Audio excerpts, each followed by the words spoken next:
I'm Shannon. And I'm Mark. And this is Dirt Sailor, the podcast. Happy Throat Punch Thursday. Well, happy Throat Punch Thursday. How are you doing on this fine after the holiday Thursday? Well, I'm sitting here in our newly remodeled studio, as I said a couple weeks ago. I'm looking around at what a great job we've done. I'm looking at this microphone going, whoa, this is going to be a good day. So July 1st, do you know what happens in California on July 1st? Probably not something good. A lot of new laws go into effect. So they either go into effect usually January 1st or July 1st. Lots of new laws, but one of them that really struck me, made me think, AB 1594. That is the Firearm Industry Responsibility Act. It creates a new firearm industry standard of conduct and makes it easier for Californians to bring firearm retailers to civil court. So we're going to take firearms dealers to civil court when civilized citizens, per se, do not take responsibility for their own actions. Correct. We're going to make it somebody else's fault. And to me, this is just a way to circumvent the Second Amendment, because if you can't stop people from owning firearms, how about you make it extremely difficult for them to get the firearms in the first place, because people aren't going to want to sell them with all of the liability that they just added. So I wonder if anyone has filed a lawsuit yet, and this will end up going all the way up to the Supreme Court as another law, like you said, that's trying to circumvent the Second Amendment. And hopefully it'll get struck down and thrown on the scrap heap of bad laws. Yeah, so this law is going to require firearm dealers to establish and enforce practices that prevent the sale of guns to traffickers, people prohibited from firearm possession under state or federal law, and people who a retailer would have reasonable cause to believe is a risk to themselves or others.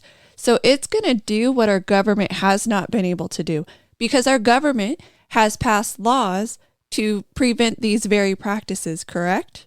Correct. Just like they've created laws and they're creating nonprofits to save the homeless.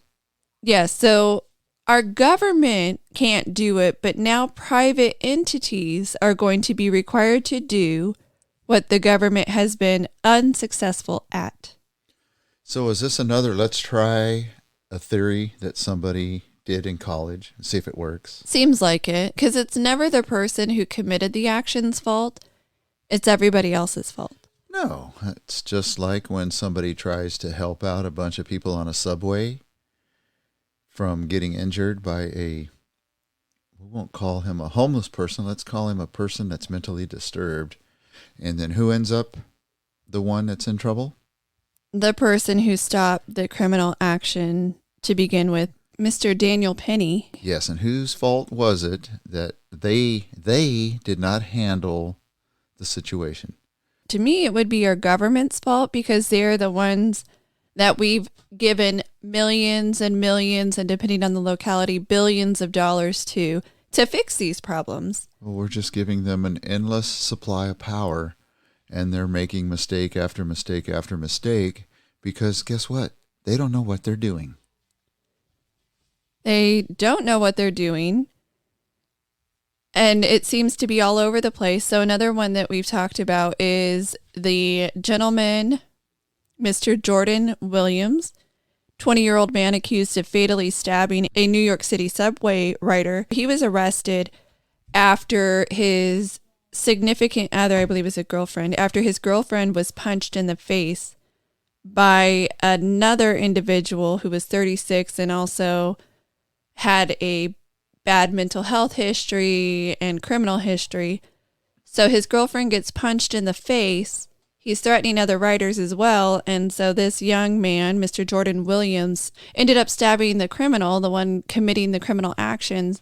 But then he was ultimately arrested for murder, or manslaughter, as it were. However, a grand jury actually declined to indict Williams on manslaughter and weapons charges in connection with the deadly stabbing. However, he had to sit in jail during the time period that he was waiting to hear if they were going to indict him or not, versus Mr. Daniel Penny, he was given release right away.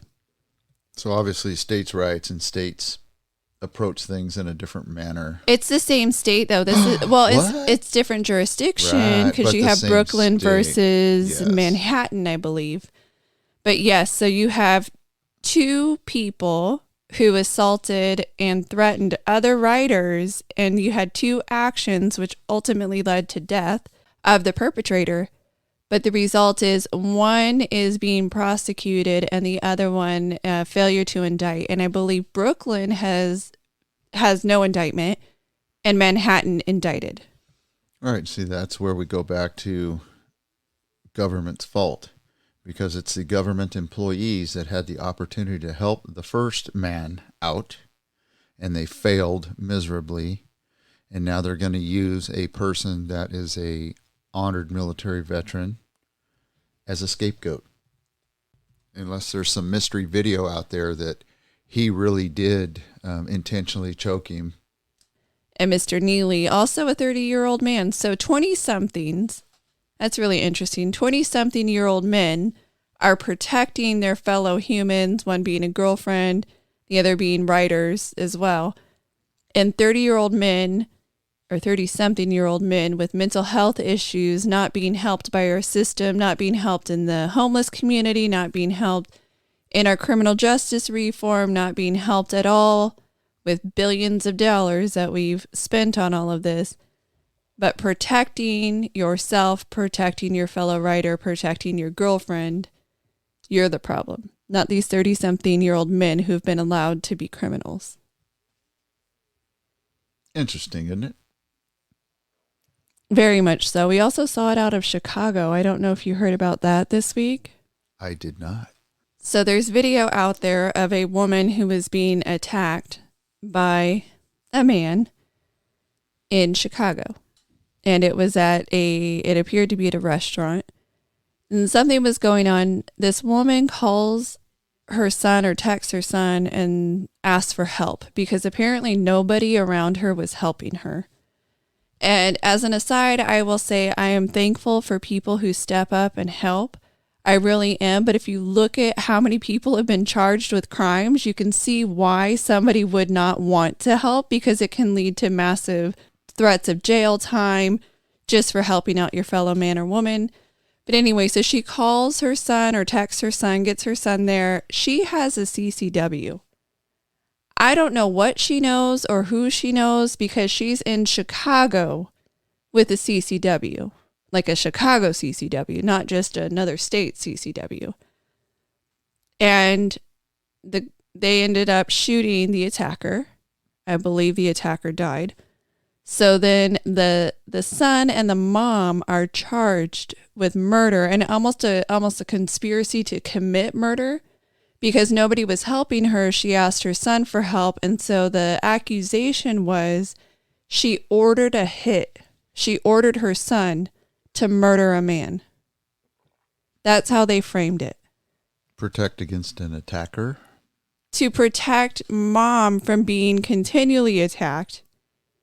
She asked for help because nobody around her was helping. Again, I understand why, even though we would all hope that in that moment somebody would step up and help. We just told you 2 New York cases where it led to the arrest of the helpers. I wonder if this is another Soros pitched DA.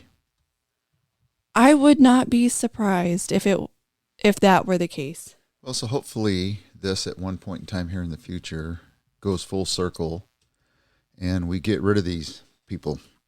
They get voted out of their respective offices. And then they get a little taste of what they've been dishing out here the last 1 to 5 years. They do need to get a little bit of, what do they call it, just desserts? Yes. Because it is pretty sad. It is very sad. And so I believe the woman now is going to, her name is Miss Hood. Miss Hood is going to sue those involved. But this, mind you, is a civil lawsuit, which doesn't necessarily lead to anybody getting fired from their job.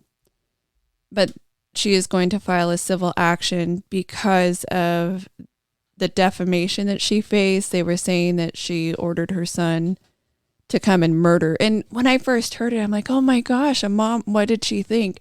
That a 14-year-old might not get charged as an adult in that location? She was upset with someone. They really did frame it in a light that acted like she was the perpetrator along with her son when I first heard it. And then as it came out, she was a victim and she asked her son to come and help her. Terrible Not necessarily people. to murder her, but to come and help save Terrible her. people trying to defend themselves. Oh my goodness.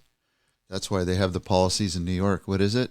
Run the other way. Right. You have a duty to retreat, a duty to run away. Oh, by the way, in this particular case in Chicago, do you want to guess the age of the perpetrator? 30-something. 30-something.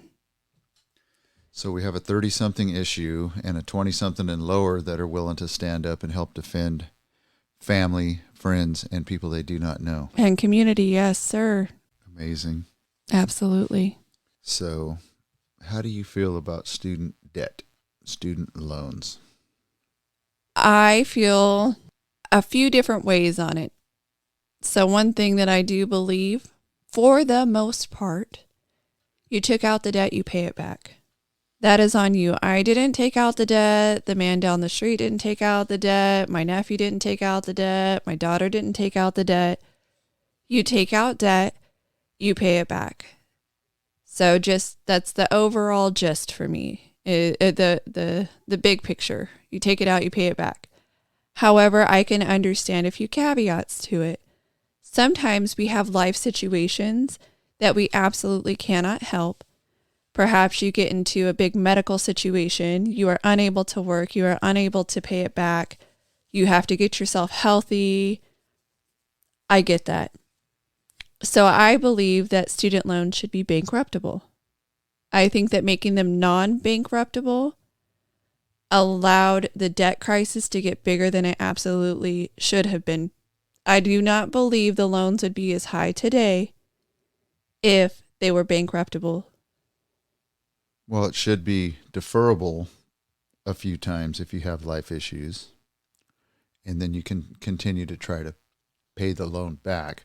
Yes. And I believe that one of the institutions that's owned by the federal government might be Sallie Mae is the loan one, student loan one? Sallie Mae is student loans. Okay, because it used to be private entities, private banks that owned them. Then the federal government, I believe under Obama, possibly took it over. And I believe, maybe I have my time frame wrong, but I believe that's when they also became non-bankruptable for the most part. So a lot of the private entities actually started getting away from a lot of the loaning because it's guaranteed. So then, well, that's right. the But whole what does idea. that tell you, though? See, it's another government institution that has taken something over that has tried to do the right thing in their mind, but they botched it.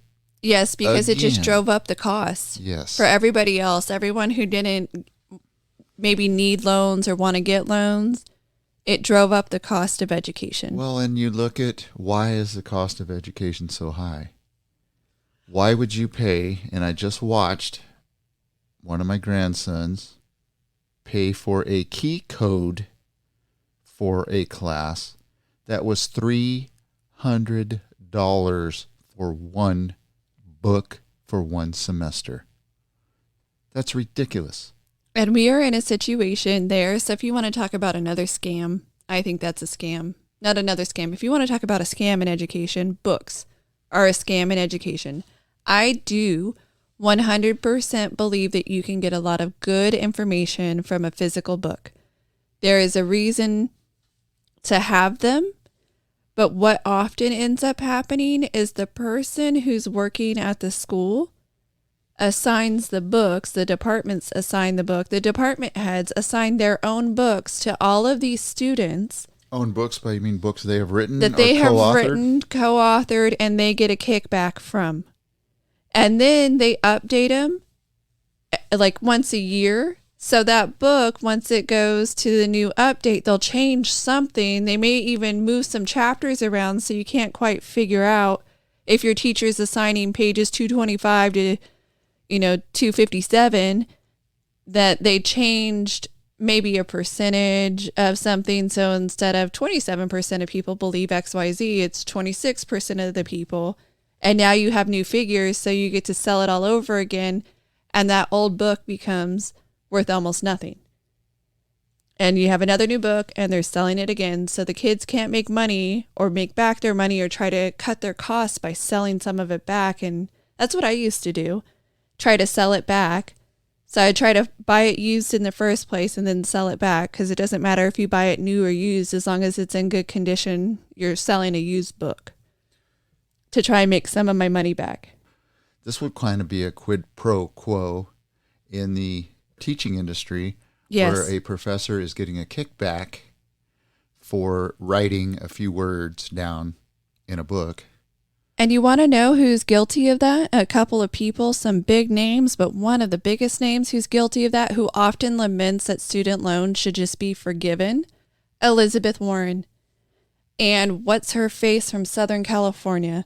She's in the Irvine area. She's a representative of California. Yeah, we just talked about her about 12, 14 podcasts back, how she is making money off of a book that she wrote. We looked at her salary as a professor, and it was ridiculous. And she got what I would consider a housing kickback, because it's so expensive to live down there. The college gives her housing as a part of the deal. And then she's right now on a sort of administrative leave, and I believe she gets to keep that house. And it looks like it's not the student's problem. It sounds like it's a educator and a governmental problem. Because you go to, let's take our local college here, Fresno State, and you go live in a dorm.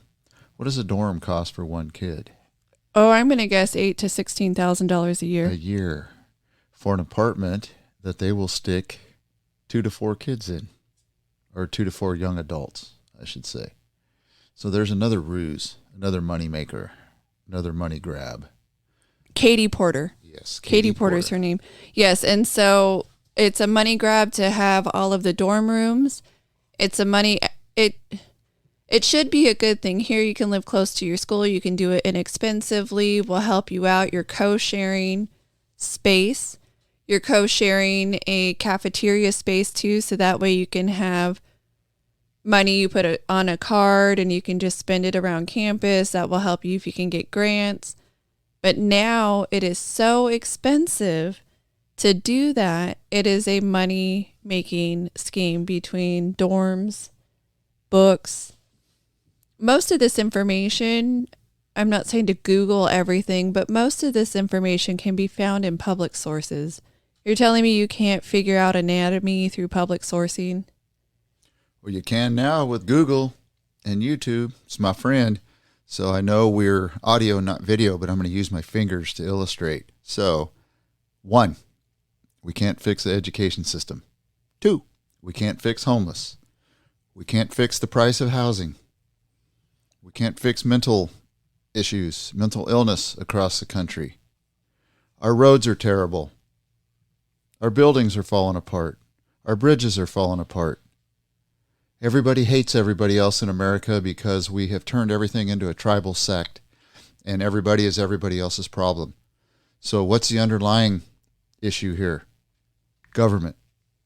The government's the problem. Absolutely. The government telling us that they're going to fix our problems creates more problems, and then they come back and say, I can fix this new thing. And when you have folks like AOC who don't realize that there's actually 3 branches of government. And checks and balances. Yes. For a reason. Just because she doesn't like the ultimate outcome of the Supreme Court here the last week or two, now she's saying that we need to stack the deck. We need to make all kinds of changes. We need to change the Constitution. We need to go around them. We need to use, any authority possible. Well, that's why these 3 entities were put in for checks and balances. Yes. But instead, they want to make it to where they get to be a dictatorship. Right, but when a decision comes down that they like, you don't hear them coming out and saying anything, do you? That it's a dictatorship? No, as long as it's going their way, it is fine. As long as it's exactly what they want, it is fine. So if we stack the deck and install, say, 5 new Supreme Court justices every 2 years, let's install, or 4 years because the president has to appoint them, every 5 years, every 4 years, every 6 years, every 3 years. It just depends on when one. So if one retires or passes away and we get a new one in there, is that going to count enough? Okay, were they liberal enough? Were they conservative enough?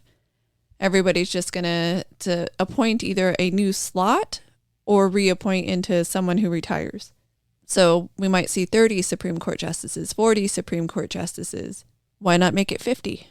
Yeah, we could just do like China and just let one person make all the decisions. And then spirit away anyone we don't like? Right. And then he or she can do like they do with the Uyghur Muslims over there. If they get dissatisfied with the way they're acting, they just take an entire race and they make them disappear.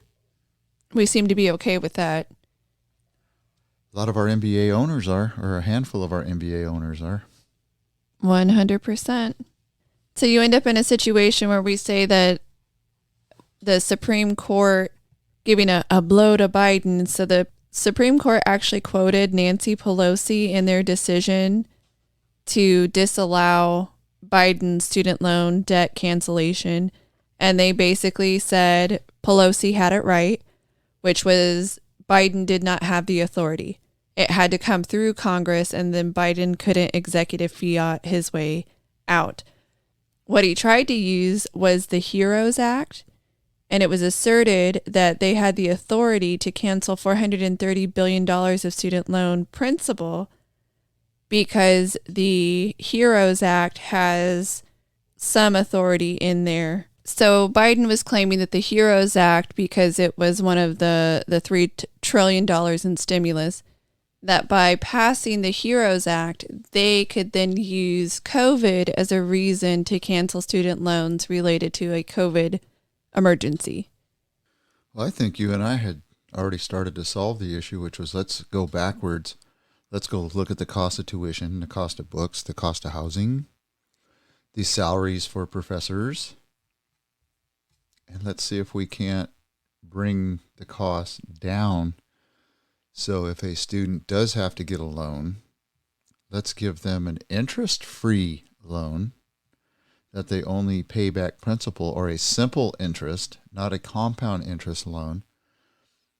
And we'll save money all around, and the students will get an education, and we can move on to the next thing that we can tackle, or the next issue. It would end up being a cost sharing rather than a loan, a loan per se. If we did it without any interest, then it would be a cost sharing because you would be using tax dollars, but arguably when people got their jobs and that money's going back into getting paid back, then it would just help to cost share for somebody else in the future. And it'd be this continual money rolling cost sharing.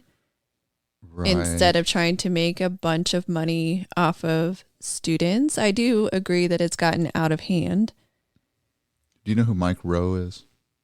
Mr. Dirty Jobs. Mr. Dirty Jobs. Well, he made a statement not too long ago that we forget that not every person needs to go to college. And when I say needs, it's because they may not have the 100% aptitude to go to a 4-year university. That's why we used to have trade schools, and now we don't have a good selection of plumbers, construction guys, mechanics. You understand the industry that I'm looking at. And that we need to drive people back in that direction so we can fulfill those industries and not have to bring people in from other countries all the time to do the jobs that, quote, we don't want to do. And that would actually change a lot of things as well, especially when somebody goes to even a 2-year college or a 4-year and they get a degree in English, okay, and they have $100,000 in student loans. Unless they go back to a college to teach or a high school, they're never going to pay that back because what are you going to do with that degree? You're only going to teach English, right? For some, they could end up being a copywriter or some other job. The pipeline is limited. Which, yes. Just like degrees in philosophy. It's a very limited field. And instead of gearing people towards the job that they want. We just give these big generic degrees. So in other countries, for instance, this happens in England and it happens in India. If you want to become a doctor, you finish your high school level education or thereabouts, and then you go to school, say in India, straight into learning how to become a doctor, and you might get your Bachelor of Surgery and your Bachelor of Medicine. And you go straight into learning your field. Same with if you want to go into IT, you go to an IT related college and you take the courses directly linked to what you want to do. And here in the United States, we do this thing where, well, you can do anything and you can study anything, but you also have to take all of these other random courses that have nothing to do with your degree field. And it pads the cost. It gives more to the school and makes your loans higher. So instead of being directly educated in whatever it is you want to do, whether it's a 2-year degree, a 4-year degree, a specific job field, we tell people to get these well-rounded educations. Yes, and see what happens with this podcast. We can fix homelessness. We can fix student loan debt. We just are well-rounded ourselves. We know what we know. So something else that I know Yes. is Hunter Biden is not a good dude, drugs or not. No, he is not. He has been part of the criminal element long before he was hooked on whatever he was smoking, drinking, snorting, shooting, whatever. I believe he liked the crack pipe. That was his, along with alcohol, but he liked the crack pipe. And in fact, another onslaught of mess in Hunter Biden's court is that a video of him smoking crack and going 172 miles an hour on his way to Vegas is making the rounds. Was he in his dad's Corvette? Maybe. No, I don't know what vehicle he was in, but that is making its rounds. He just had to go to Alabama because he wanted his child support reduced, and the mother of his child was looking to keep the child support and also change her daughter's last name to Biden. And it seems like the disposition of that is she is taking less money. She is not allowed to use the Biden last name for her daughter. And Mr. Hunter Biden is going to gift his artwork to his daughter as payment for child support. I don't understand how anyone can say that that is payment for child support. Well, that's what you get when you are broke, yet you can hire the best and most expensive attorneys in the United States, in the land. And you get to roll up there in multiple vehicles. You get to go on Air Force One all over the place, Marine One all over the place. But my thought for these pieces of art, so there's been a lot of contention about who's buying the artwork, correct? Yes. Who's buying the artwork? Is it influence peddling? Where is he getting the money from, etc.? So if this art goes to his daughter and the mother on behalf of the daughter, I don't know, just so happens to get set up with a buyer, maybe arranged by Hunter Biden, would that be a way for millions or hundreds of thousands, if not millions, to make their way from one party to another without technically having Hunter Biden's hands on it? Yes. And then who pays the taxes on that money? It would be the daughter through the mother. Yes, which is another corrupt way of doing things.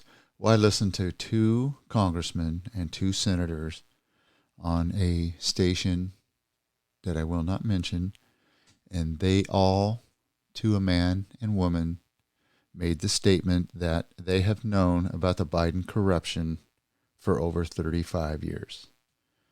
So they have not been, they being people back in D.C., have not been willing to go after these people. And you have to give the current House of Representatives kudos for having the Cojones? to go after them when they know they're corrupt. They know what they're doing. and it's not right when they can get away with it, and any other American that tried to do what they just did for Mr. Hunter would already be in prison. As the one whistleblower said, they probably would have already served their term by now in jail. So a lot of this going on with Hunter Biden, as far as the only reason they're really getting caught out is because he had his laptop made public. So not everything, some of this stuff may have come forward, but they're able to piece together some of this stuff from the laptop. And then anytime it seems to be mentioned, instead of saying corruption, it's the love of a father for his son. That Joe Biden just loves his son so much and wants to get him help, and you shouldn't be going after a man who has a drug problem. That's not fair. You're a terrible person if you go after a man with a drug problem. But you know what? It's funny that they talk about the love of a father for his child when we know that Hunter Biden and Joe Biden, Grandma and Grandpa out there, Joe and Jill, could give zero cares about their 7th grandchild and Biden's daughter, Hunter Biden's daughter, because they don't mention her at Christmas. All of the aides say Joe Biden only has 6 grandchildren. So don't tell me about the love of a child. So let me add one more piece to that. If in fact there was no voter fraud in the last election, and Joe Biden is the duly elected president of the United States, what about his love of country? He doesn't have one. And his love of fellow countrymen, especially as it relates to the literally hundreds of thousands that are dying of fentanyl coming up from the southern border, which he refuses through his surrogates to secure. He has no love of country. He doesn't have a love of country, and you can also see individuals really support him and his lack of love of country and call it good. So you're allowed to overrun the border. You're allowed to have drug and humanitarian crises. You're allowed to do all of this, and somehow you're still the good guy. Spend us into oblivion. Give billions to Ukraine. Have the Pentagon say, oops, we accidentally miscalculated. We have billions more to give. Our bad. It's nice having podcasts like ours as it relates to Ukraine and the billions we're sending. And apparently when the one whistleblower came forward and said, as we're being told stuff, it's partially factually untrue. There's a former general that's come out, and he is following Ukraine and Russia very closely, and he's a Russian expert. And the true numbers from what he has said, and if anybody wants to know his name, just let me know, and I will bring it up on the next podcast. There's been at least 375,000 Ukrainian men and women killed fighting this battle. And the reason that the Russian president didn't go in with the full force of the Russian military is because a lot of people in Ukraine are Russian, or they speak Russian, or they're sympathetic towards Russia, so they didn't want to go in there and kill too many people. So he tried a different approach, which, according to this general, has not worked. Therefore, that's why he's starting to ramp up these attacks, and his generals and admirals are mad at him, and they want him to actually really start attacking Ukraine. And take it back over. Or do you mean attack Ukraine or Iraq? Well, if you're Biden, it's Iraq. Over and over again, Yes. he keeps talking about the war in Iraq. If you're Mark, it's Ukraine. If you're anyone else in the world, it's Ukraine. But the reporters as well. So here's something, talk about hiding the truth from us. The reporters appear to be running interference for all of his gaffes. And then you have the White House, who's allowed to make edits to official White House record to almost claim that nothing ever happened. He never said that. He always said Ukraine. Or the reporters don't report that he keeps saying the wrong words. And then you have official White House records. For instance, they hosted a leader from India I believe he also said the leader from China instead of India in that regard. They removed Hunter Biden as someone on the guest list to hide, even though we could see pictures and videos of him there. They are hiding records. Why? Why would it matter if Hunter Biden was there? The answer that they gave us, which should be acceptable, is that that's his family. He's allowed to invite his family to the White House. Okay, case settled. So why are you trying to hide it? Why are you removing official records? Because for thee, but not for me. They do this all the time. And it's blatantly obvious that his cognitive decline is worsening. But I strongly believe that party members on both sides do not want to remove him because they don't like the alternative. They don't want Kamala Harris? Not that she couldn't win if she tried running on her own in some of their minds, but she couldn't win. Well, they circled around Joe Biden. Somehow Joe Biden was more likable than Kamala Harris. And that's why I like the former congresswoman from Hawaii, because during the initial debates, she devoured them. Absolutely. But then I don't remember exactly when it was, but then they started changing the rules for the debates to remove all of the people of color, pretty much, from being able to be a part of the debates. Until Michael Bloomberg came along and he moneyed his way into the debates. Yeah, all of the people of color, except Kamala, they weren't raising enough funds or garnering enough attention, according to CNN and all of these other news outlets, so they weren't being allowed after a certain point to be on stage. Thought that was a bit amazing. Well, it's because the DNC picks the winners and losers. Because by all rights, Bernie Sanders was smoking the current president too, and they wiped him out, chopped him at the knees against Hillary. Yes, they did it to him twice. I don't understand how Bernie Sanders supporters could have gotten behind anyone else. After what they did with Hillary, it's like, okay, maybe that was a one-off, but then they did it again with Biden. They absolutely circled their wagons. Bernie Sanders and Pete Buttigieg were ahead. They were doing better than Biden. Biden was failing in the polls. And they got them to circle the wagons. The DNC picked your winner. And then people who were Sanders supporters, I don't understand how you can do it 2 times. And then, oh, well, it's better than Trump. Well, because I'm looking at a picture right now of our former president, Donald Trump, and that's what it's all about. It's anybody but Trump or anybody but a Republican, even though their policies, in my eyes, are stink bombs. Because look what you get when you go with their policies. What do you get? Open borders. You get open borders. You even get the federal officers cutting through razor wire on private land to make sure the illegals can get through. There's video of that happening. Private land. Yes, and higher gas prices, higher food prices. And I think our gas prices have gone up here in California, or are going up soon by up to 60 cents a gallon. More, I'm sure, but they've been on the rise. We had a little bit of a dip a couple months ago. We went down. So in our local area, Costco seems to be the cheapest most of the time, not every time. We had this nice little dip to $3.99 a gallon or $3.95 a gallon. It lasted for about a minute. And then we were right back to $4.29 a gallon, and we are just climbing. I've passed multiple places around here that are over $5 and going up. See, and that's the thing when you're smart enough to BS people and you draw off the government. You're a government leech. Yes, you don't care about other people's problems.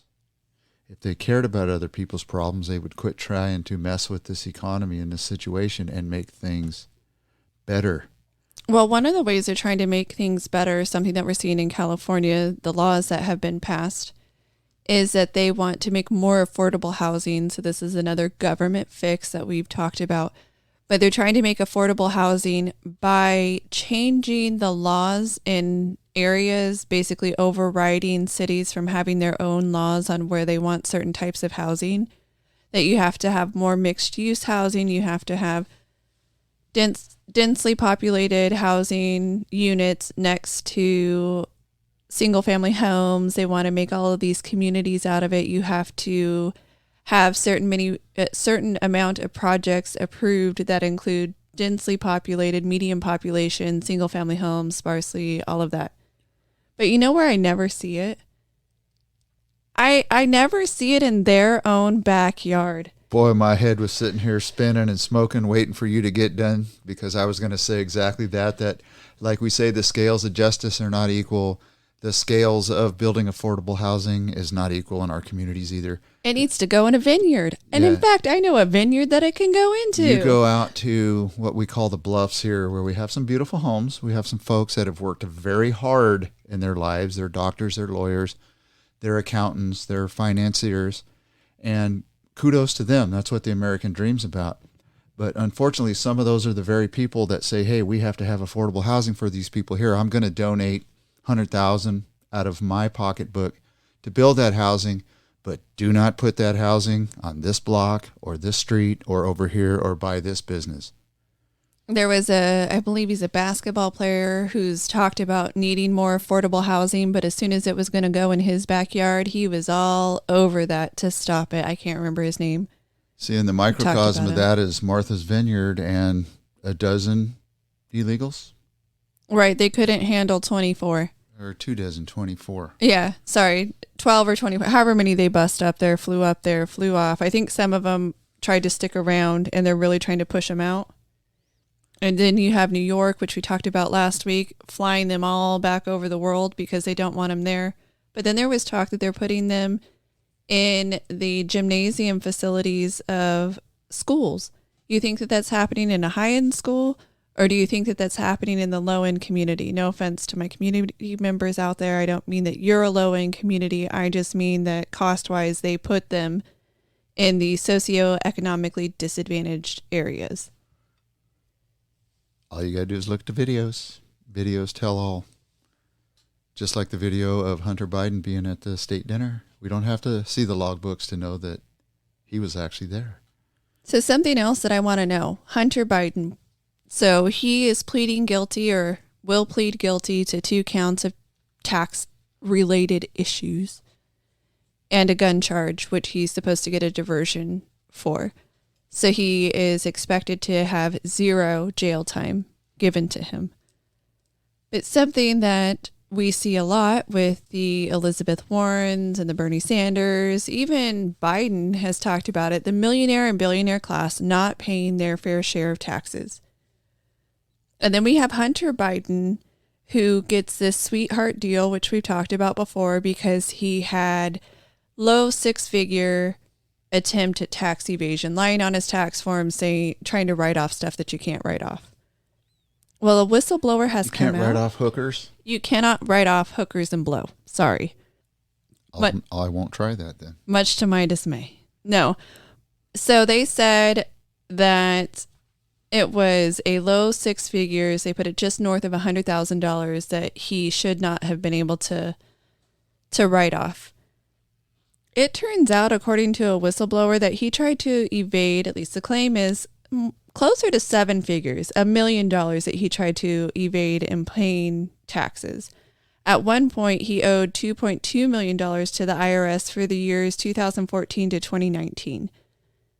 And then in Hunter Biden's 2020 tax returns, a note was included stating that he had received financial support, and then there was an agreement to pay a loan of 5% with interest. This is all of his fancy schmancy way of handling his taxes and all of his comings and goings with money. So what they tried to say was a very small problem of a man with a small drug addiction. The truth is it was a 7-figure problem.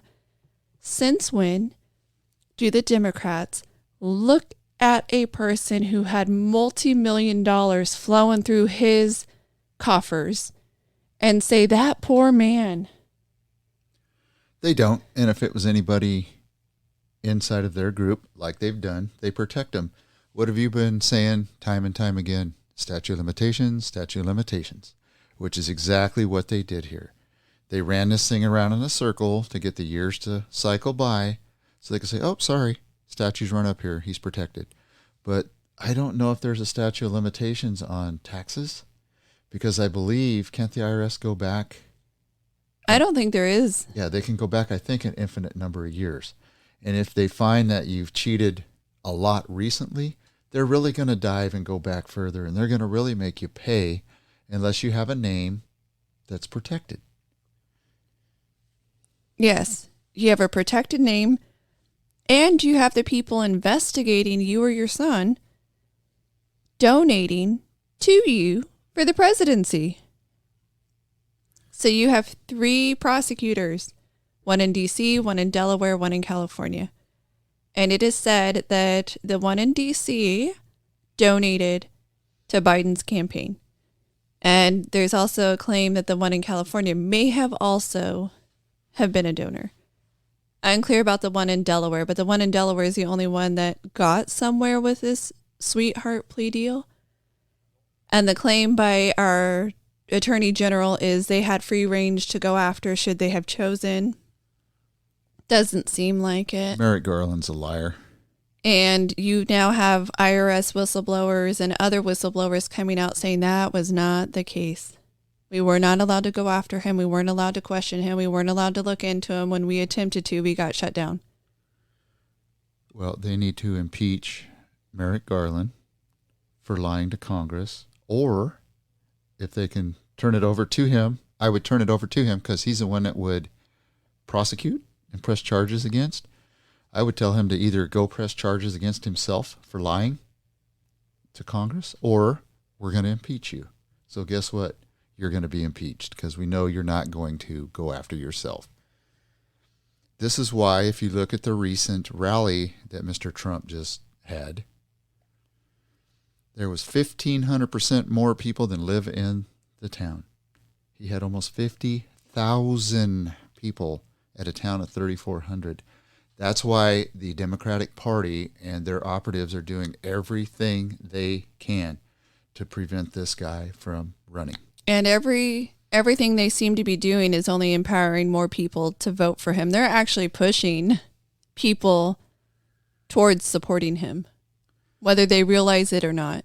Well, that's why, I'm not a political expert like this. I'm just an average Joe who likes to look at the news and try to figure things out on his own.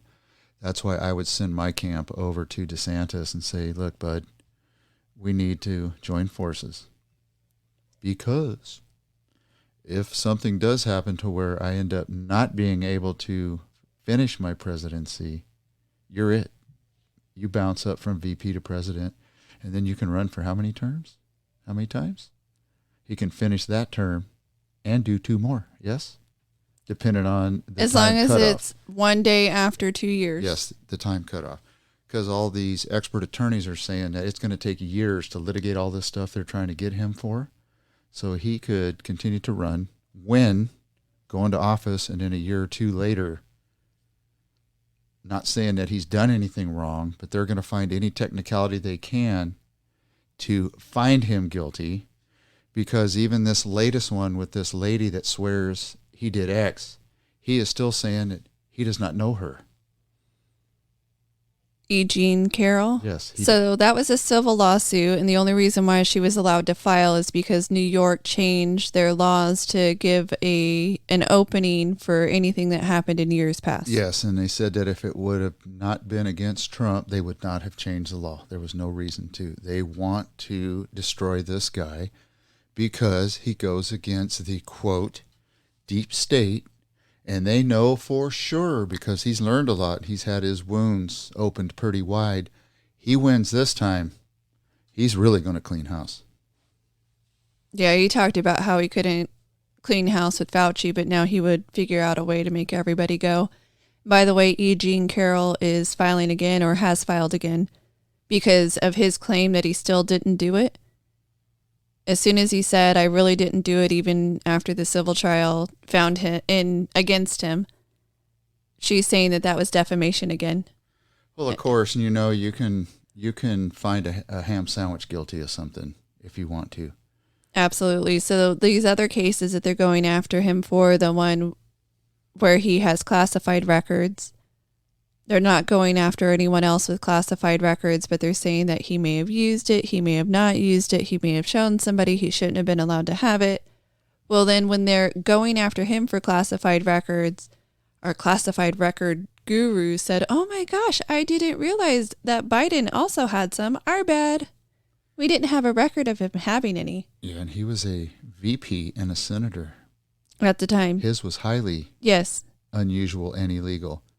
And if some of these experts that are in the House and the Senate say they are, and the way they read this act on the storing of classified, they have 5 years to go through these files and remove their personal stuff and document and send back the classified info.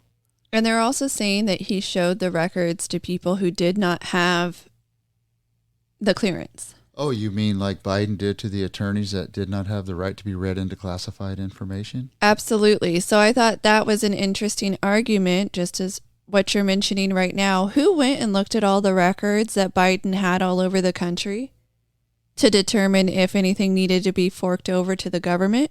I don't think any of them had any clearances at all. And if they were stored in his garage by his Corvette, and there's pictures of his son sitting in the Corvette, and he's cracked out of his mind, how do we know he wasn't sitting there reading some state secrets or handing it out to some of these people he was getting money from? According to some of the emails and other Bingo. messages, there was, indirect evidence that he was handing over or like utilizing. Yes, because he used the exact words from the classified documents. That phraseology? Yes. And so now you have Biden, who showed a bunch of attorneys, because we know Biden didn't actually go look through the documents himself and then say, hey, these ones need to go, these ones need to stay. So you have attorneys who had no right to be going through that as one. And then they're saying that Trump allowed Trump's attorneys right now are attempting to go through the trial, and they have to get read into, because there's classified documents involved, they have to get the appropriate clearances for each type of classification, or to the highest level that it's classified, which I find really interesting, because they didn't make Biden's attorneys get any background checks before they started going through documents. And then after they found classified documents, they were still allowed to go through other documents in other locations. So who's the problem? And what's the problem? Corruption at the highest level. And I guess as a reminder, there is a lawsuit that Hunter Biden is a part of because of the laptop itself. So he had to go into deposition over the laptop, because I believe the repair shop owner is filing against him for defamation. So John Paul Mack, Well, as he should. Isaac filed a lawsuit against Biden in October of 2022 in Delaware for defamation. And then Biden has filed a countersuit, which was in March, alleging that Mac Isaac illicitly distributed Biden's personal data and accused him of 6 counts of invasion of privacy. Would that make the laptop real then? Yep. You mean the one they said was fake? The one that all them former dudes signed on to, 51 or 52 of them? 51, I believe, all of our intelligence officials signed on to say that it was Russian disinformation. And I don't believe any of them have apologized. And I believe the FBI authenticated it, because the repair shop owner was trying to say, hey, there's something going on here. I think he even thought some of the girls in the pictures or videos appeared underage, so he thought there might be some other problems. He turned over the laptop to the FBI, and then the FBI just went poof. But they authenticated it. And then our intelligence officials a year later said, no, not real. But it was at the behest of Joe Biden's, one of his election people, that all of these other guys signed on. Crookedness. Every last one of them. Makes you wonder, that question I ask you all the time. Is this the greatest country on earth? We can certainly do better. We can debate whether it's the greatest. It may be the greatest in 60 or 70% of things, but I think the 30% really mucks up the water and makes you question not life, but life in America. Just like a meme I recently sent you from a comedian that came from another country. When you watch it, it's really funny because she said, "Oh, it's great. Come to America. Come to America," they say. And then when she gets here, she says, "Yeah, there should be a disclaimer. Taxes, mortgages, high gas prices." She just runs through a whole litany of things that you get as a benefit when you move to America. And believe it or not, I actually looked at it not as from a comedic standpoint, but the thing she said was actually pretty factual, because I've said that before. Wait till these poor folks get here and they become American citizens and they have to start paying everything we pay. They're going to have second thoughts about why the heck they came. Yes, and then if you question your government officials, you have Joe Biden who will yell in your face, call you names. You have other individuals who will do the same thing, or they'll ignore you, or they'll say that you must be a plant from the opposite side. You can't just be questioning what's going on in your own country. We're supposed to have this freedom to question our leaders. You have New York City Mayor Adams, when at a town hall, an elderly woman who did not have a microphone, they just told everybody to speak loudly so that you may be heard. So she didn't have a microphone. She was told to speak loudly so everyone could hear what she had to say, and she's trying to get her question out there. So she said that Mayor Eric Adams just started deflecting from what she was saying because he had no answer, and it was about the cost of housing costs rising. And so when she attempted to speak up, like, "Hey, you're not answering my question," it says that's why the mayor asked this individual to stand up so that she could speak her mind. But then when she does, he calls her a plantation owner, because she was a white lady. So then it was, "You're a plantation owner," and tried to shout her down and calling her disrespectful. So to give a little bit of what he said, "If you're going to ask a question, don't point at me and don't be disrespectful. I'm the mayor of the city. Treat me with the respect I deserve to be treated. I'm speaking to you as an adult. Don't stand in front of me like you treating someone that's on the plantation that you own. Give me the respect I deserve and engage in conversation up here in Washington Heights." But she had to yell or speak up because she had no microphone, and she was pointing towards him while she's talking, asking her question. It's amazing how a lot of people throw that kind of rhetoric out there when it's probably factually not true. The lady's background probably has nothing to do with slavery. Her parents fled the Nazi camps. Yeah, see, so he should have to apologize to her for running off at the mouth. And she was born just after they got here, by the way. She was not born there, but they fled Nazi just like occupation. One of the panelists that's on the California Reparations Board has made a statement that all white men are a danger to society. All the while they're asking for people of color and non-color, because not everybody is a descendant of slavery, to pay reparations. And they've agreed to an amount of $1.2 million per black person. Well then, who's going to pay it? Make sure that the people that are going to pay it, you don't try to destroy them before you've even gotten your first payment. Well, you're not allowed to question it. So if you question it, you're also the bad guy. If you don't believe in affirmative action, you're also the bad guy. We just had a case decided at the Supreme Court, which is part of what AOC was going off on and trying to get the Supreme Court just eradicated from her life, because how dare there be one? She doesn't understand their purpose. So affirmative action gets shot down at the court, 6-3 decision. They cannot use race as a sole factor in a college application. So then they didn't shoot admission. It down. And do you know who brought it up? I believe it was a Korean student, wasn't it? Yes, and multiple Asian American families signed on to it, saying, kind of like a friend of the court, we've been negatively impacted by the same thing. So, what happens when a person of color is impacted by affirmative action decisions? Well, then you have other individuals who are saying, but think of the African Americans. They're not in the same boat as you. Therefore, you should take this negative outcome and just accept it because it might have a positive outcome for somebody else. Well, unfortunately for some black people, they need to tell other black folks that keep treating them and thinking that they're not on the same level as every other ethnic group, that they are. They're just as smart as anybody else out here, and they as well can get picked on their merits.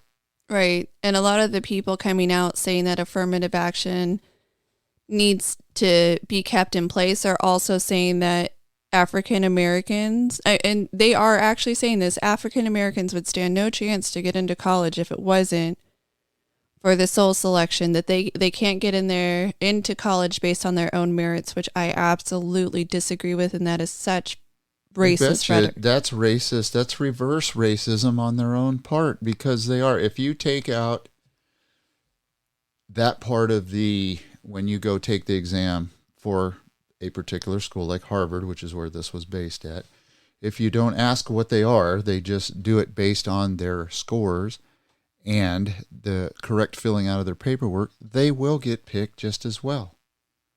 This is not 1850. This is not 1950. This is 2023, and we've leveled the playing field really, really well in all avenues, in sports, in medicine, in finance. There is a guy that I watch on a major news network. His name's Charles Payne. He's a highly educated finance man, stock guru.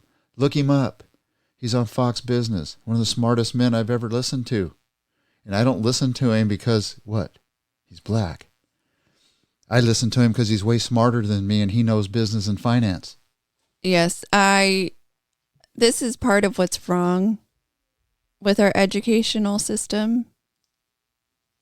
We are telling people, we are educating them in the regard that they are nothing without certain policies. They are nothing without the government telling them they are something. And that's how you keep people down and voting for you. That's how you keep a bloc that will continuously vote for you and keep you in office. So you can continue to keep them down and not let them rise up and be better stewards of this country. Yes, sir. So would you vote for a Democrat? I have in the past. I voted for Pete Buttigieg in March of 2020. Okay, well, let me say not in the primaries, somebody in the general. If I thought they were the right person, I would. If I thought that they were going to be true to what they said, I would. And if what they were saying is along the same lines of where I thought the country needed to go, I would. So far, that person hasn't existed yet. And I will say that Pete Buttigieg, once he became appointed to the Secretary of Transportation, started towing that party line big time and really showed to me that he wasn't who he said he was when he was running. So there is definitely the bait and switch that happens with all. But if I thought that the person was truly who they said they were and it was something that aligned with my belief system, I could see myself doing it. Does that answer that? Pretty much, but I'm here to tell you, if the Democratic Party or the DNC would step aside and let anyone that wants to run against Biden run, and Robert Kennedy Jr. didn't have the speech impediment that through some disease he now has, and he would be able to not articulate, because he's a very smart man, he can articulate things well. It just takes him a minute or two to get there. He would wipe the floor with the current president. And I do believe that the debates between him and if Trump is the Republican nominee would be probably the best, if not some of the best debates ever in American history or since Ronald Reagan. Would you vote for him if he was the nominee over Trump? Quite potentially, yes. There is some that I will say I disagree with him on certain aspects, but I definitely have points that I disagree with Trump on, that I disagree with Mr. Ron DeSantis out of Florida. I do not find that every single person hits every push button that I have. However, I think if you're looking for that, you won't find it. No, there is no perfect person on this earth. However, the way media has gone after Kennedy, the way he's attacked by pharmaceutical companies, generally when somebody goes after you that hard, you're hitting a sore spot or something that may be factually accurate. And I think that he's in the know in certain things, and he is able to really put those folks back on their heels.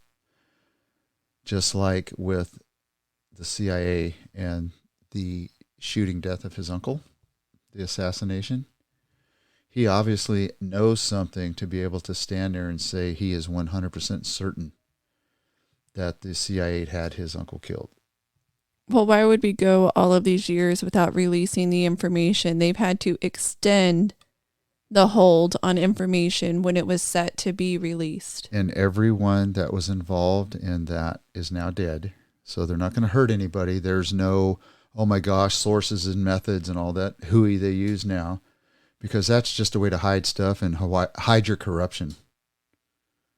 Sources and methods. That's why. Well, you just touched it. Sources and methods. If the source was the government and the method was the government, if it's all the government, that's all you need to know. You now know that your government is willing to assassinate a president inside these walls, inside these borders. So that is what would be problematic, is your government is willing to assassinate you. Yes. And whether it's physically or through imprisonment, by taxes or other means, if you're a marked person and they want you, you will go down one way or another. Do you think the Obamas are oppressed? Not in the least. So we have a bunch of elitist leaders who talk about their oppression, from Whoopi Goldberg to the Obamas to Don Lemon and others, who talk about how oppressed they are. And if someone of their community, which is to say another African American, says that they are not oppressed and that we have great abilities in this country and we've made great strides, etc., they will shoot that person down.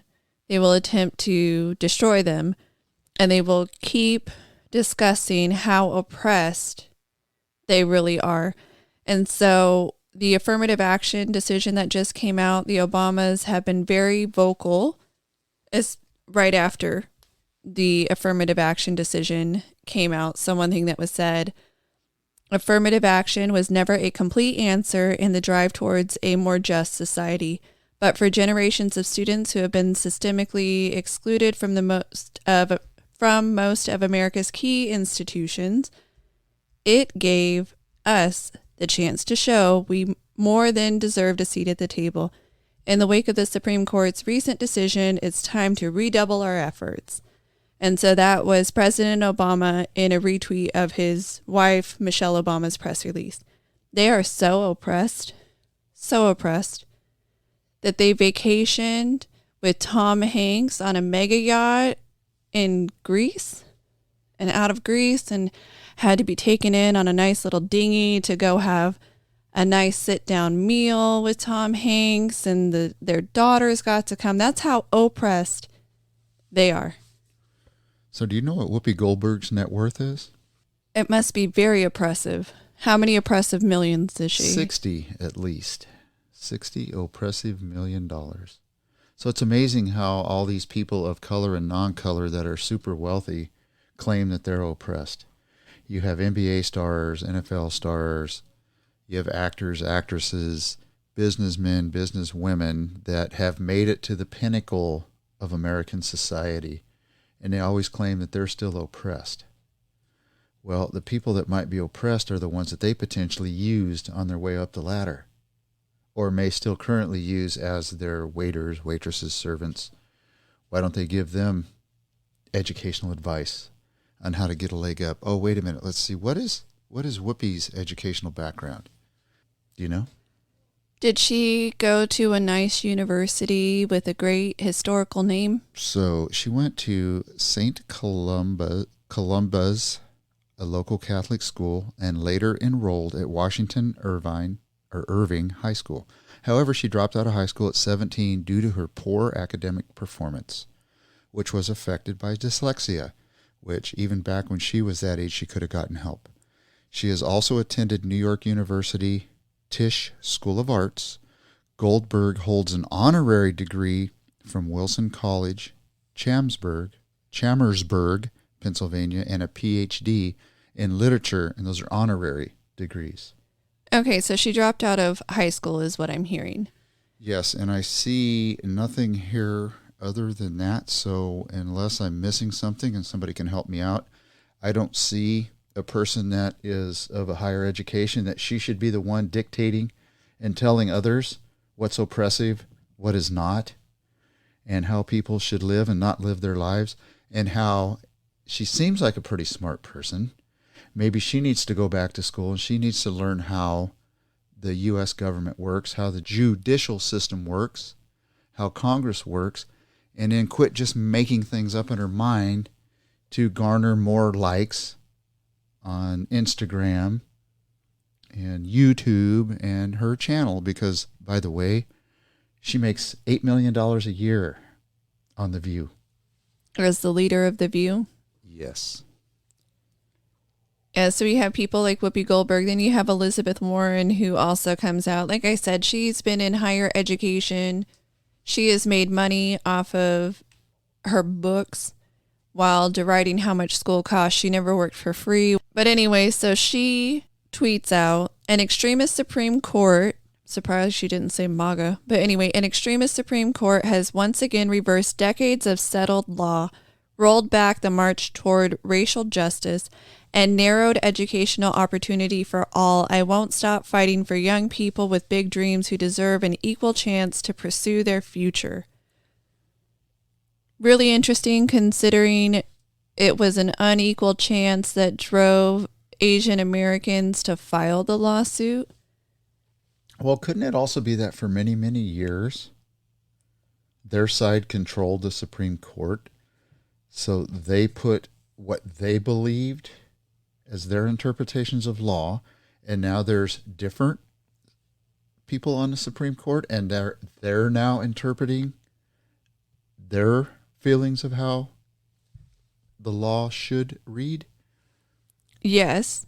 And so here's another thing too. Elizabeth Warren pretended to be a woman of color for many years and utilized her whiteness, but pretending to be a woman of color to then get into certain jobs and certain levels. And she was even listed as one of the few women of color, I believe, working for Harvard. So perhaps there's other problems besides that. She actually used being a woman of color, which she's not, to her legal advantage. So that one, that's problematic. But two, and I don't understand how people like her can say this, because I guess they know they can get away with it and nobody else will look into history. Segregation was legal. Separate but equal was legal. We had the Dred Scott decision. We had decisions that made errors, in my opinion, errors, legal in the country. I don't think separate but equal is fair or legal. And guess what? That got overturned by a later Supreme Court. So if you want to look back at our history, we've made mistakes and then we've reversed course within the Supreme Court.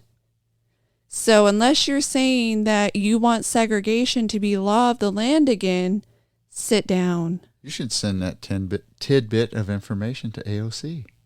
Give her an education. By the way, Barack Obama's net worth as of 2023 is $70 million. That's pretty good for a guy that went to high school in Hawaii. We're unsure from that point forward what he really did. Well, he went to Punahou, and then he went to Indonesia with his stepdad, I believe, stepdad and mom. And he came back as an international student and eventually went to law school. Well, I still don't understand why his records were sealed, that we couldn't look at them, because not just him, I believe Bill Clinton's records were sealed as well. Why would you, if you're going to vote as a populace for the most powerful person, if not in the U.S., definitely, or if not in the world, definitely in the U.S., why would you hide that info? So my thing about that is if everyone is allowed to have their records sealed, if they're not public records, let's just say these are not public records and only you have the opportunity to share them with others as they're your own personal records, then they have every right to keep them sealed. And that's okay. But if other records are considered public records, then that is a problem. Yes, but if you have nothing to hide, let it all hang out. They'll let their taxes out, but they won't let educational records out. And that's what you're after, because don't you want the smartest person in the room to run your company? So wouldn't you want the most educated person that can put teams of people together to run a finely oiled machine in charge? You would hope. But then the same people that are claiming to either help oppression or help others, or whether it's through the student loans or it's through affirmative action, and they don't like what the Supreme Court has to say, you have multimillionaires once again stepping in, saying that everything else is the problem. So one of the New York Democrats complained about her student loan debt being so high after the SCOTUS ruling, but she has $1 million home. She bought a $1.14 million home last summer. So then she's had plenty of opportunity to pay off her student debt. She graduated from Fordham Law School, $180,000 in student loan debt. That was 2012. And as of today, or 2023, her balance is $206,000. It gets that high when you don't pay your interest plus principal. Yeah, you do deferrals. And you're a representative. You make six figures. Don't know what she did before that. She went to law school. Hopefully she's working out as a lawyer. She has the ability to make a lot of money, especially having a graduate degree.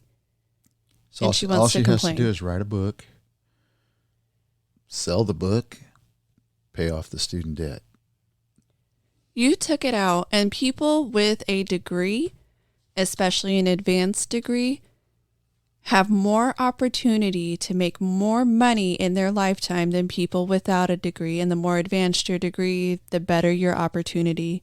As far as if you went to medical school or law school, you have more opportunity than someone with, say, an associate's degree. On average, you'll make more money.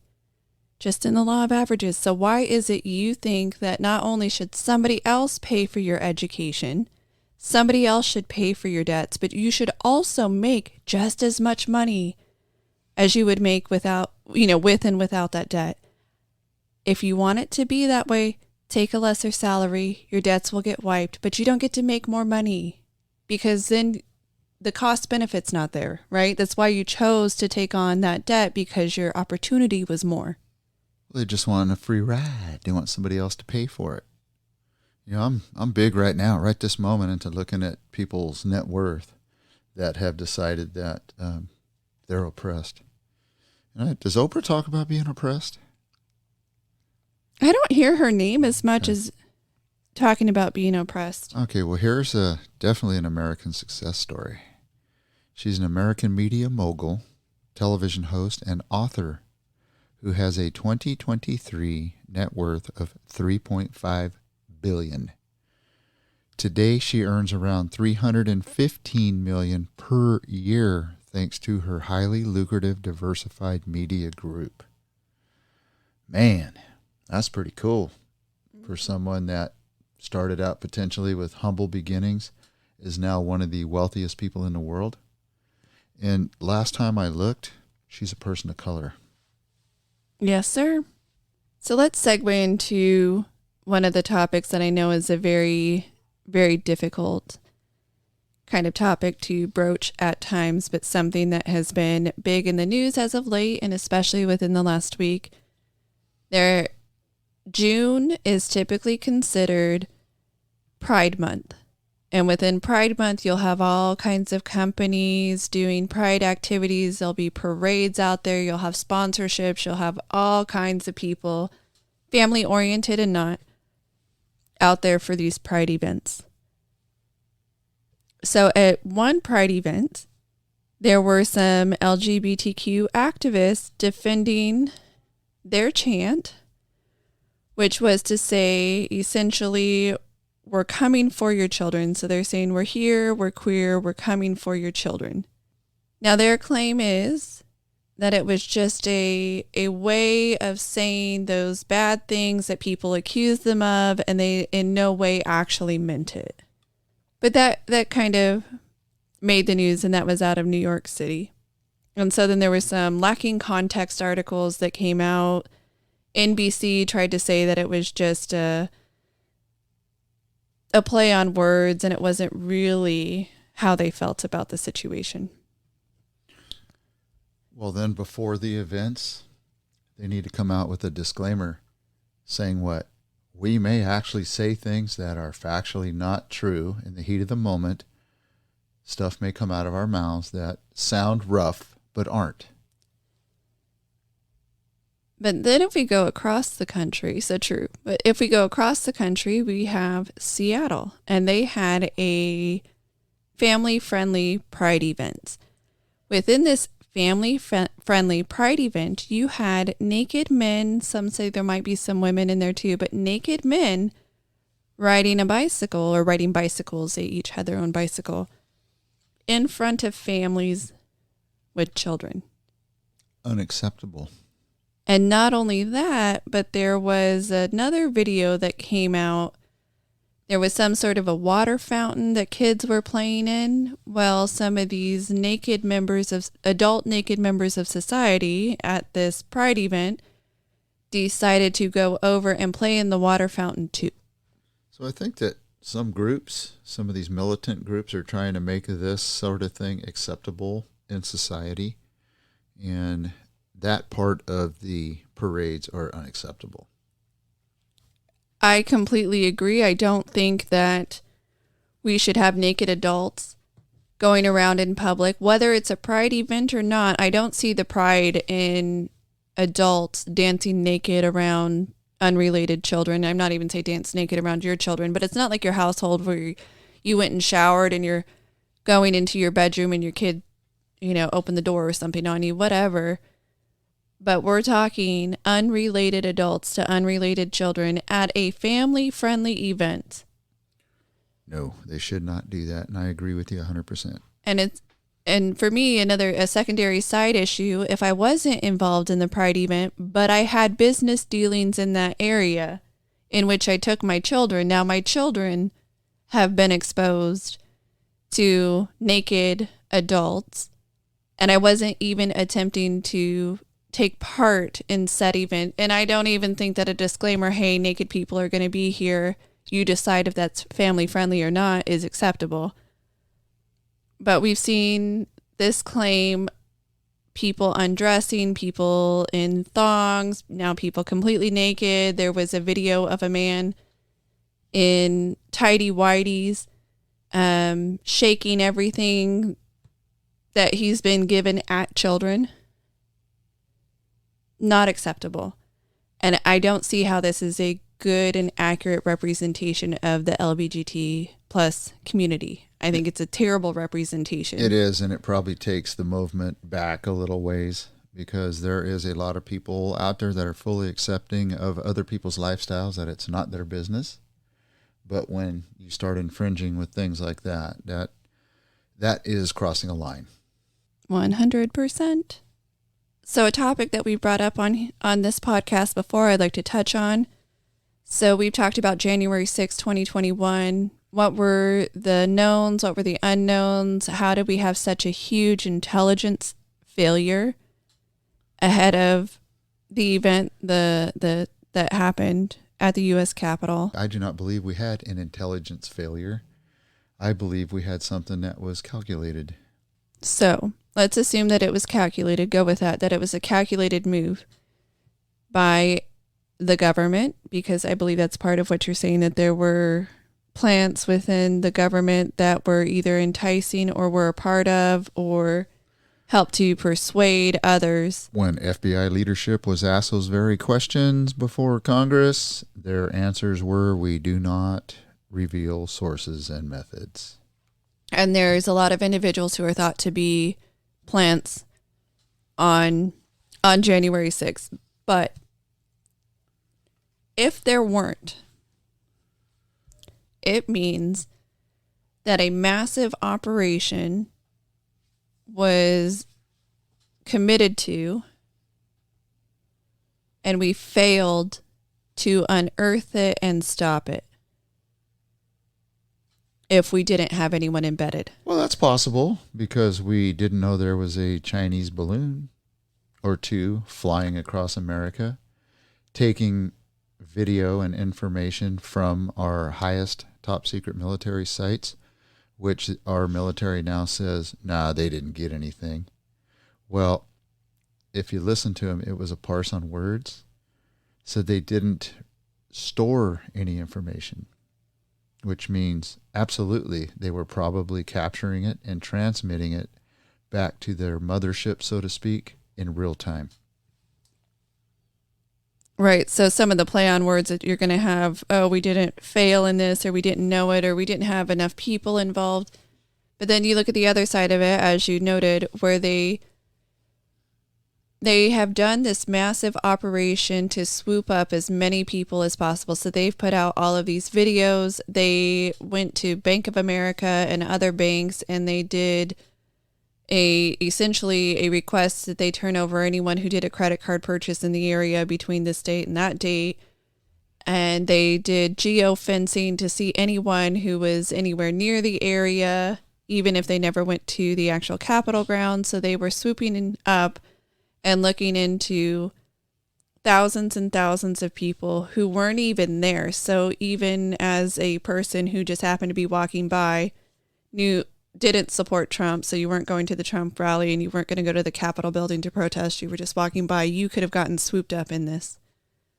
So you have these laws that were disregarded because they said we don't have to essentially follow the law. If we're looking into someone, we get to look into everyone regardless.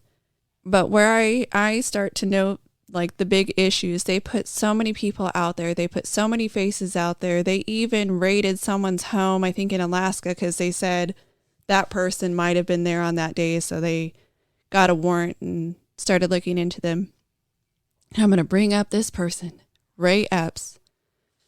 He is seen on video over and over again, getting people to break down barriers, enticing people, saying we need to break it. Even the day before, he's on video saying we need to break into the Capitol and go there.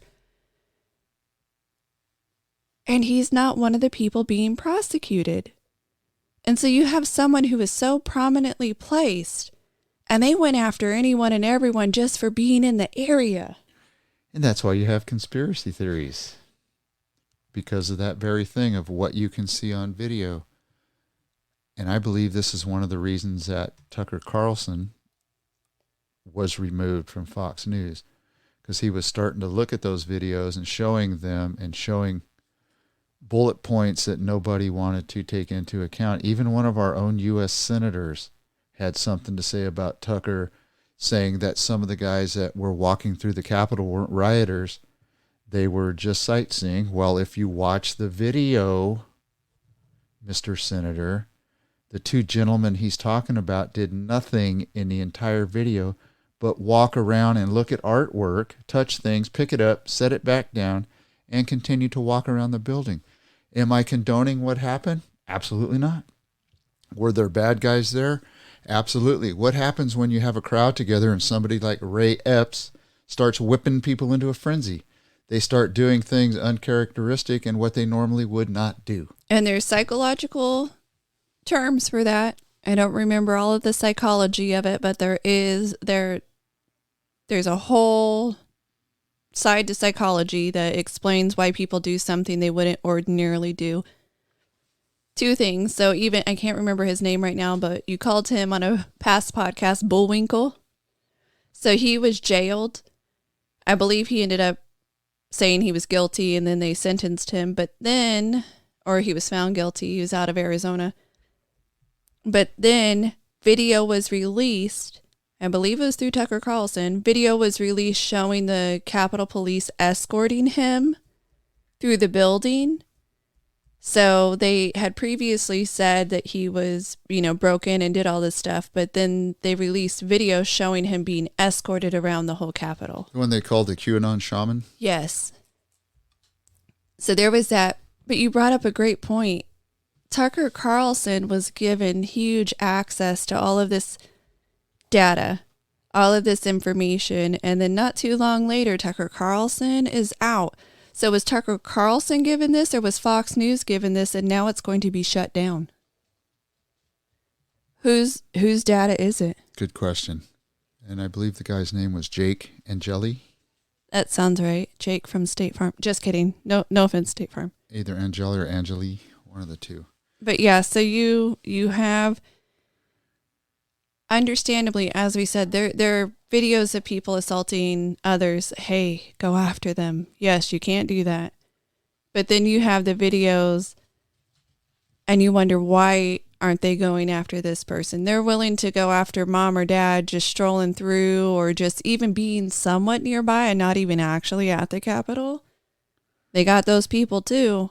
Well, it's interesting to me that the White House, the Capitol building, the rotunda, all that is supposed to be some of our most sacred ground relative to the U.S. of A.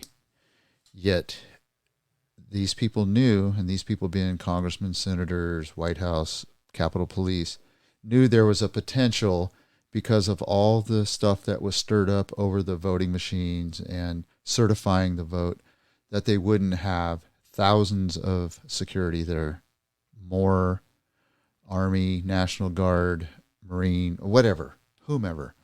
Yet we went with a light force, and they were overwhelmed by a majority of unarmed citizens that work at where?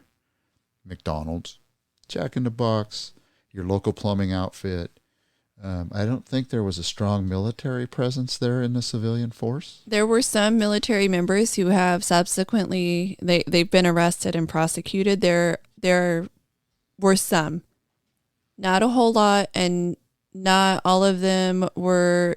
Basically, you just had to be there, and then you're in the wrong. Right, but you're not talking about leadership type guys that had real command and control jobs in the military. No. You're talking about, Hamanators. The lower guys, yeah. The lower guys that were just ground pounding, Marines and Army and stuff like that. But there wasn't a lot of them. Not enough of them through overwhelming force to take over something like the Capitol building or the White House. Just not possible. So something else we've talked about on the show is climate change. And we've gone into many different avenues of climate change on this podcast, but one that has recently come up is the White House has signaled openness to manipulating sunlight to prevent climate change, and it's solar radiation modification. And the claim is that it offers the possibility of cooling the planet significantly on a time scale of a few years.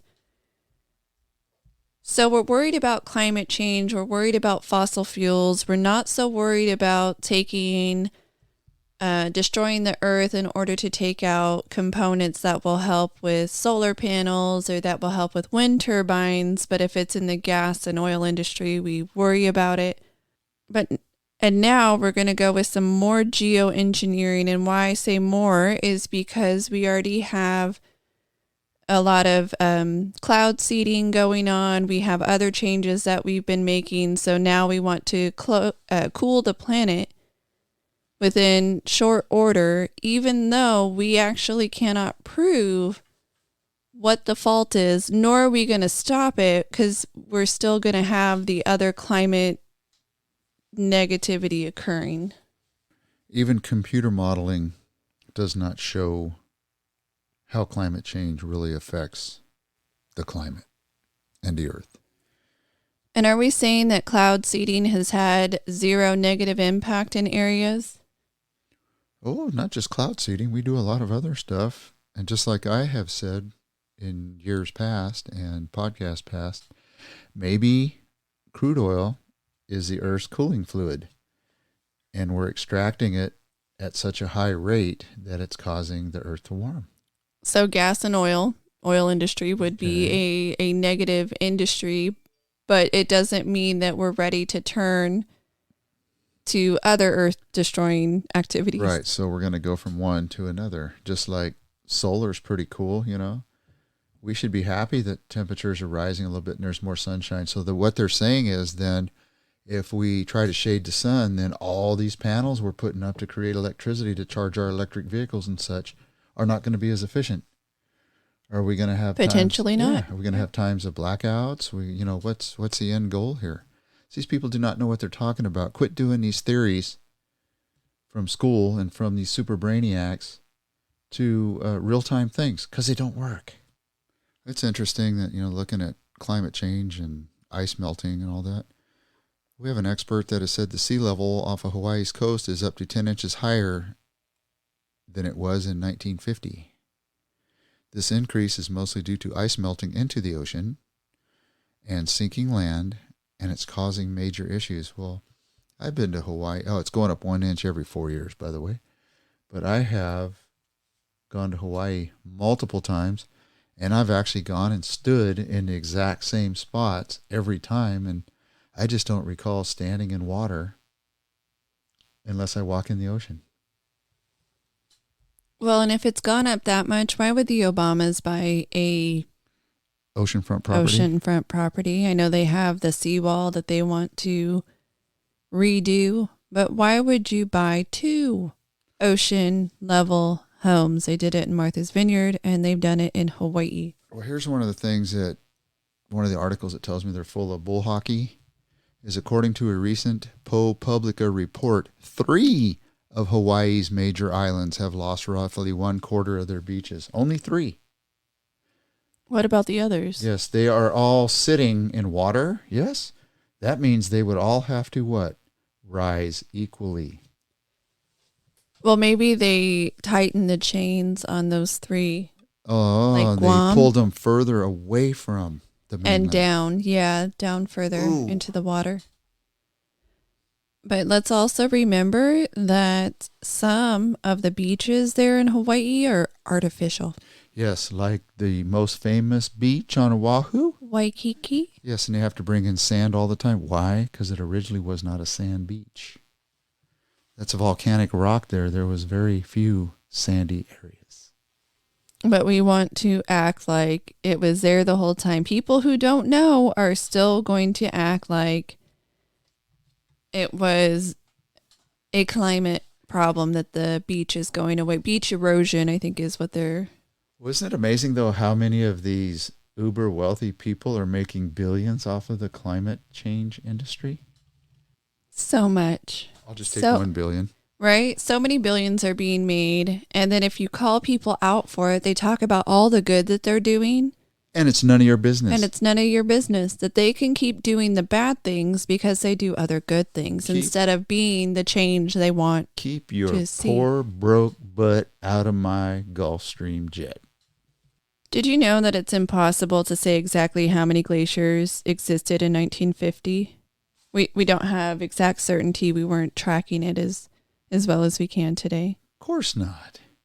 And like one point I always bring up is, how old is the Earth that we believe? Scientists today believe that it's in the billions, billions of years old. So how long have we been tracking weather? 10 years. Just over 100. Okay, so then guess what we know? Not nearly as much as we like to believe. Correct. Yeah, so it's really quite interesting that we believe that we know everything as of now, when how often do we hear that change within a year or 2 or 3? Science is great. We're trying to learn all that we can, and we're trying to be better for it. It's very commendable. But even going for something like studying SARS-CoV-2. studying SARS and studying these things. We don't know what we don't know, which is why we're studying them, and then we learn more about it. But then we also like to deny that things happened, like something could escape from a lab. And then other scientists looking into it, when called out, hey, I think this really did happen, they get shut down, they get pushed aside. So when you try to talk about truly scientific things, or if you don't agree with whatever you're supposed to agree with, you're just stupid and you're supposed to shut up. And that seems to be where we're at, whether it's something that's in a lab or it's something that we can see with our own eyes. How many glaciers are there? How many ice sheets are there? There's 2 ice sheets. But whether the polar caps are melting or an ice sheet went and cracked, or, a glacier cracked, or this happened. We talked about it in Yosemite. Yosemite used to be covered in what? Glaciers. And now it's not. I bring that up all the time because I used to go to the very high peak and look down from Glacier Point. And you look at the little plaque that's on the rail there, and it says that the glaciers melted long before the advent of gasoline and the automobile and the vinyl record, which is made out of petroleum. 100%. We don't know what we don't know. It doesn't mean we can't be good to this earth. But if we're to be good to this earth, even the billionaires who are telling us how to live our life need to do it in the way they're telling us how to do it, yes, too. They need to be good stewards as well. And as uber educated as they claim to be, they should be better stewards than we are. Right, because they're on the top. But they're telling us to do the things that they refuse to do. Well, it's because they don't want to give up a luxurious lifestyle and a profit center or moneymaker. This has been a podcast produced and edited by the Dirt Sailor duo. Mark and Shannon are a father-daughter team who both served in the United States Navy. This production is protected by copyright laws. Until next time, anchors away.